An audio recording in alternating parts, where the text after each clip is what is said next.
Persiguió a un ladrón y después lo mató después de haberle robado 5.000 pesos de su carnicería. Este carnicero está siendo juzgado por un juicio por jurados y se conocerá el veredicto en el día de mañana. De esto vamos a hablar con Aldana Romano, que es directora del Instituto de Estudios Comparados en Ciencias Penales y Sociales. Está aquí con nosotros. Bienvenida, Aldana. Un placer tenerte aquí. Gabriel de Nicola y Paz Rodríguez Nil, ambos compañeros de la casa. Bueno, en primer lugar, y antes de hablar de cómo funciona el sistema de juicios por jurados, el veredicto lo vamos a conocer el día de mañana, saber cuáles son las últimas novedades del caso. Las últimas novedades del día de la audiencia de hoy es que volvió a declarar el carnicero Daniel Oyarzún, el imputado en esta causa. Parecía que iba a ser una jornada más tranquila, pues empezó pidiendo disculpas, pero después, ante preguntas del fiscal, dijo cosas que le llamaron, sobre todo al representante del Ministerio Público, le llamó mucho la atención y le hizo muchas repreguntas que fueron subiendo el tono, y en un momento hasta habló mal de la justicia el carnicero acusado. Allí mismo, en pleno juicio. En pleno juicio, delante de las 12 personas que mañana van a definir su suerte. Recordemos, allí estamos viendo imágenes, ¿no?, de aquel momento que todos recordamos por los crudas de estas imágenes, cuando el carnicero embiste con su auto a la moto en donde iban estos dos delincuentes. Uno de ellos queda atrapado entre un poste de luz y el auto, y muchos vecinos se juntan allí y comienzan a golpearlo. Bueno, este hombre finalmente termina muriendo en un hospital de la zona. Lo cierto es que el carnicero, vos iniciaste diciendo que tuvo que pedir perdón por su primera declaración, sí, ¿no? Recordemos que el primer día de la audiencia dijo que a todos los delincuentes habría que ponerlos en una bolsa y tirarlos a la basura.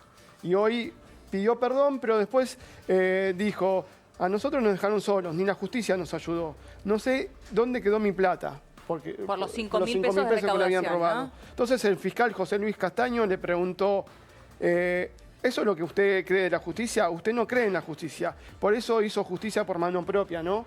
Fue el momento de mayor tensión durante la audiencia de hoy, y mañana veremos cómo tomaron estas palabras los 12 integrantes del jurado popular. Muy bien. Bueno, y hablando justamente del jurado popular, de cómo trabaja, cómo es un juicio por jurados, te preguntamos esto a vos, Aldana.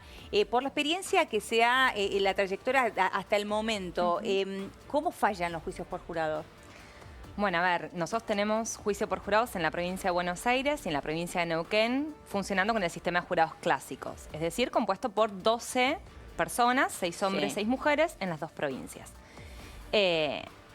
¿Cómo fallan los jurados? A partir de investigaciones que hemos podido realizar, sobre todo en la provincia de Neuquén, encuestando a más de 200 jurados populares que han participado en los juicios, los jurados fallan a partir de la prueba que se presenta en el juicio. Es decir, si existen pruebas para poder llegar a una condena, los jurados en general condenan.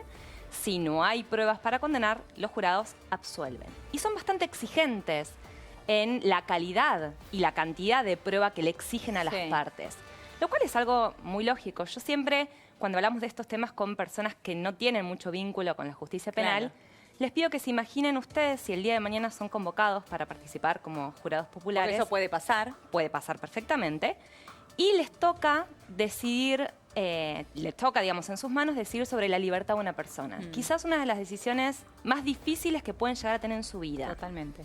¿Cuánta prueba necesitarían para estar convencidos que esa persona es responsable del hecho? Es muy bueno el punto, Aldana, pero te pregunto, en un caso que se ha mediatizado tanto como el caso del carnicero, recién veíamos las imágenes, estas imágenes las vio toda la Argentina en aquel momento. Todos estamos muy al tanto y vimos cómo esto sucedió y cómo terminó falleciendo el delincuente, y lo vimos también al carnicero en varias notas en distintos medios de televisión, contando su historia, hablando de lo que le había costado tener la carnicería, su recaudación. ¿Cómo puede impactar esto en el jurado? A ver, los jurados, por lo menos en provincia de Buenos Aires, y esto a partir de lo que cuentan los fiscales, defensores y jueces, se toman con mucho compromiso su tarea. Si la pregunta es si van a condenar por lo que vieron en los medios de comunicación previo al juicio, la respuesta es no. Van a condenar en función de las pruebas que se presenten en el juicio, más allá de lo que haya salido en la tele. Si la pregunta es si puede afectar en algo la mirada de la misma manera que le puede afectar a un juez, ¿no? Conocer algo del caso previamente. Sí, pero un juez está preparado para eso. Sí, está Un preparado. jurado, y bueno, estudió para eso, trabajó para eso. Un jurado popular no, es una persona que trabaja en otra cosa y que un día lo llaman para tomar una decisión tan difícil como la que vos mencionabas, Vos ¿no? sabés que curiosamente ese es el punto que genera mayor imparcialidad. ¿Por qué? Porque un jurado popular es un jurado accidental para ese juicio. Estas 12 personas se van a juntar únicamente para juzgar este caso y nunca más. Nunca más van a estar esas mismas 12 personas juzgando un caso. Ninguna de estas 12 personas tiene comprometida su carrera judicial a partir de lo que falle el día de mañana. Ninguna de estas personas puede perder su trabajo ni puede ser acusada en un juicio político por la decisión que tome mañana. Sí. Son 12 personas que pueden ejercer la imparcialidad de una manera mucho más tranquila que la que puede llegar a ser un juez que sí siente, ¿no?, atada su carrera judicial un poco a partir de lo que pueda llegar a decidir. No están condicionadas ni siquiera por decisiones previas que han tomado. Claro. Sin embargo, la ley le da al juez, porque existe un juez dentro del proceso, es el presidente del tribunal, bastantes atribuciones. Incluso puede llegar a la nulidad del proceso en caso de que considere que no se han evaluado las pruebas debidamente. En caso que considere que el veredicto ha sido arbitrario.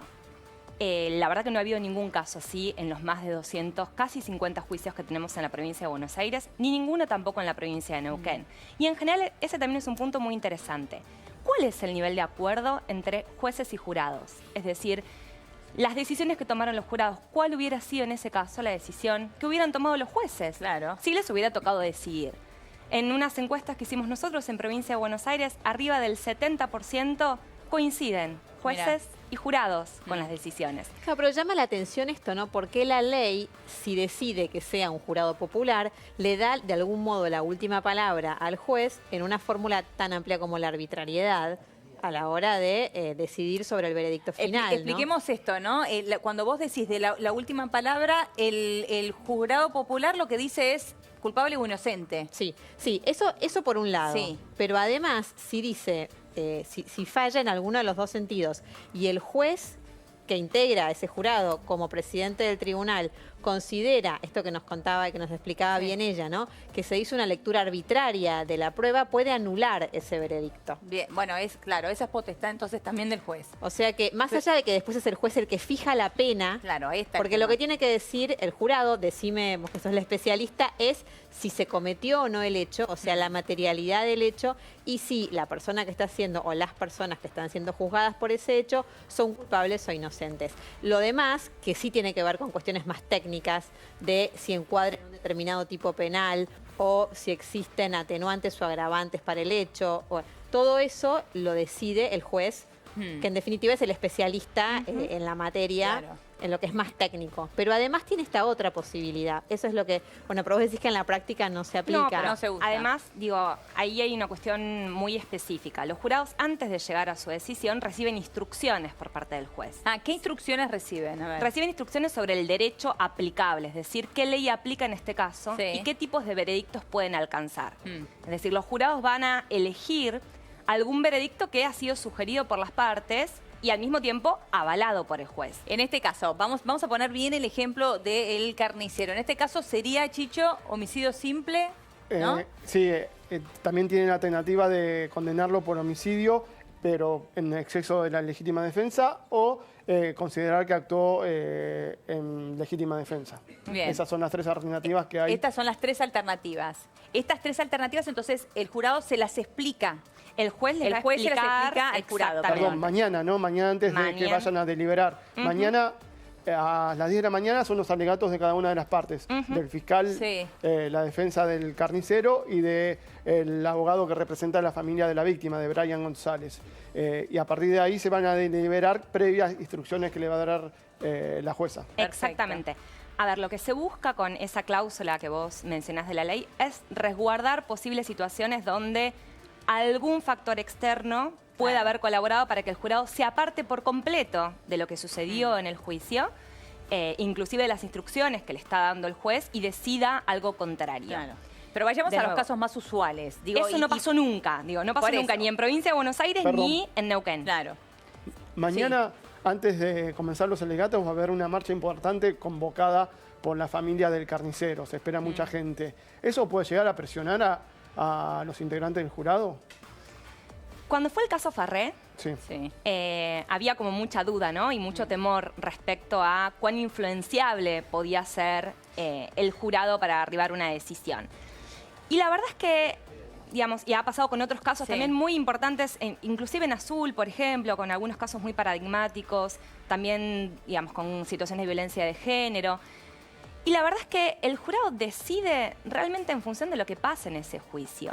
Yo creo que colaboran en eso, por un lado, el compromiso que siente la ciudadanía, y esto es algo que destacan todos los operadores del Claro. sistema de justicia. Claro. La ciudadanía realmente se compromete con el rol que se le otorga. Entienden la importancia de esa participación, que son 12 que deliberan, que tienen que discutir en función de la prueba que se genera en el juicio, y de nuevo, que la decisión la toman hoy y ya no importa después mañana, ¿no? Cada uno mañana puede continuar con sus vidas, Claro. más allá de lo que personalmente les puede impactar esta experiencia, que la verdad, en función de los datos de Neuquén, siempre es muy positiva, Claro, ¿no? está Los bien. jurados... Y esto los hace más imparciales. Me interesa que volvamos al punto que estabas explicando recién, que es cómo se prepara entonces al jurado.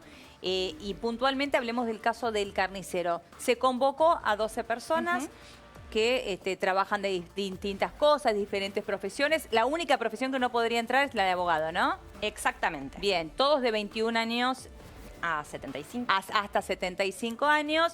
Se los convoca y se les explica qué entonces.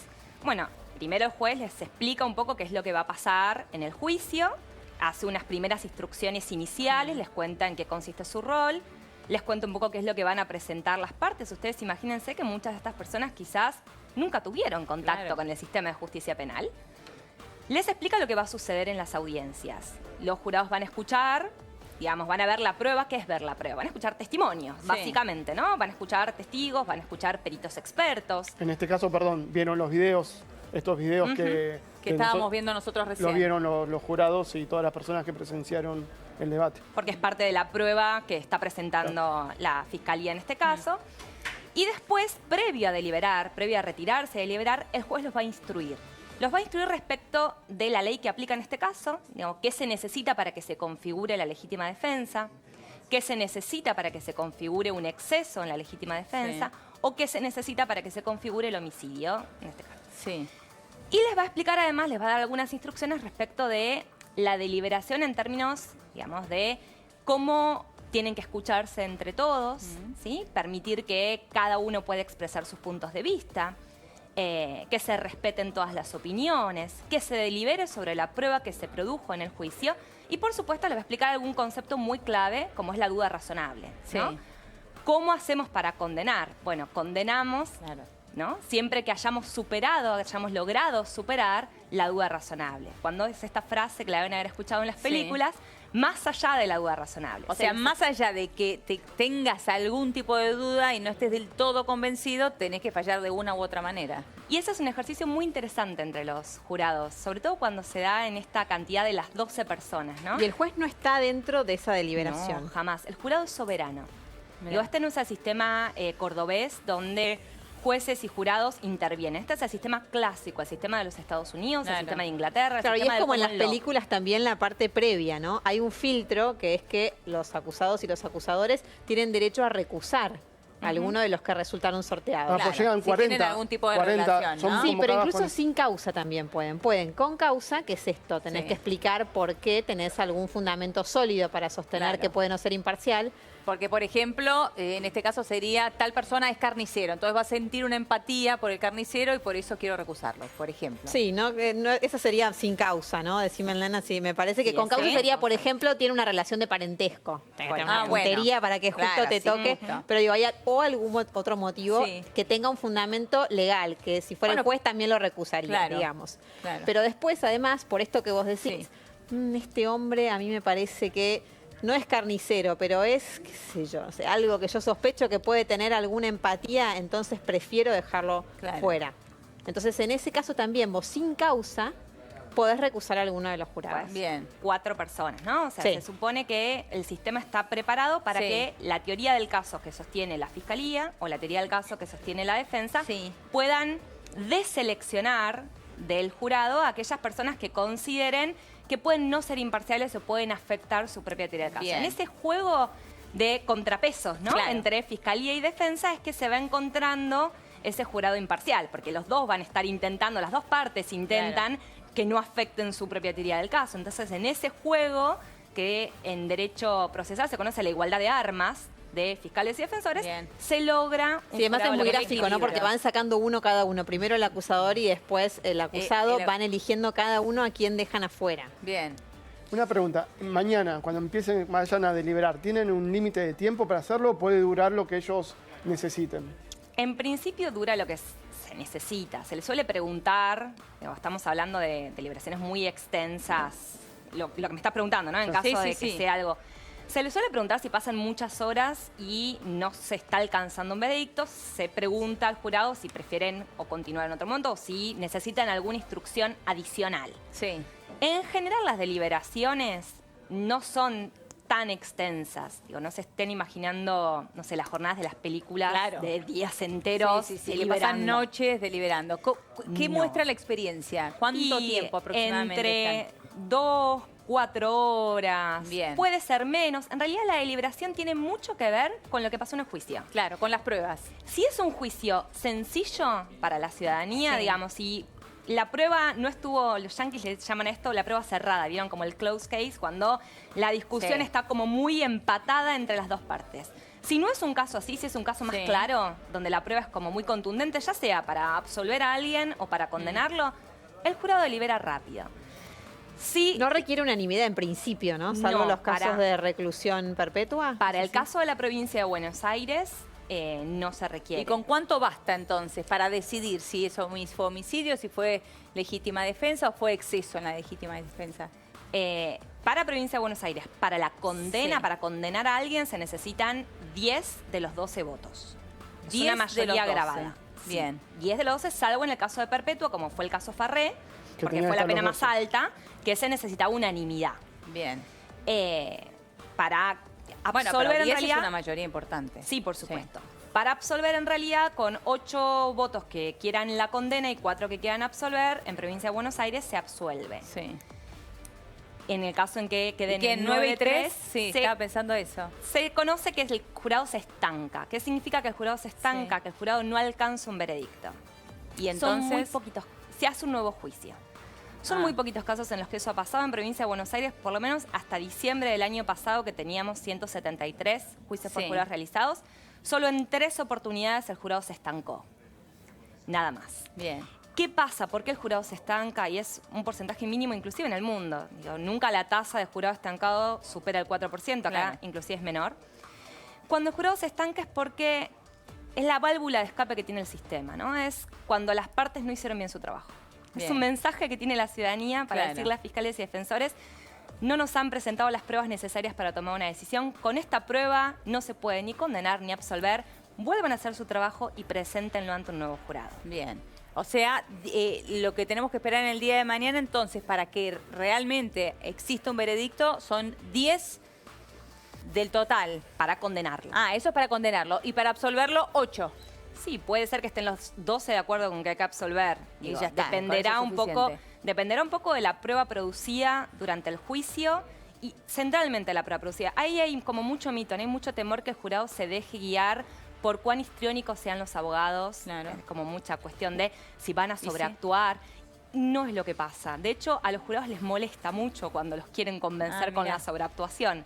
Les piden que sobreactúen menos y los que reclaman siempre los jurados para decir son pruebas, porque tienen que estar conformes con semejante decisión que están tomando. En el caso Farré, el acusado en un momento leyó una carta para los hijos. Él no hablaba con Recuerdo los muy hijos bien. desde el momento del homicidio. Y después pudimos hablar con los integrantes del jurado y lo sintieron como una simulación para que ellos... Eso les molestó. Les Porque molestó era una mucho. carta que la leyó ahí Sí. en público. Muchísimas gracias, Aldana. No, por favor, muchas gracias a ustedes. Gracias a ambos. Y Front Row hoy nos presenta a Prun con una mirada distinta, un color diferente que hace una propuesta novedosa. Mirad.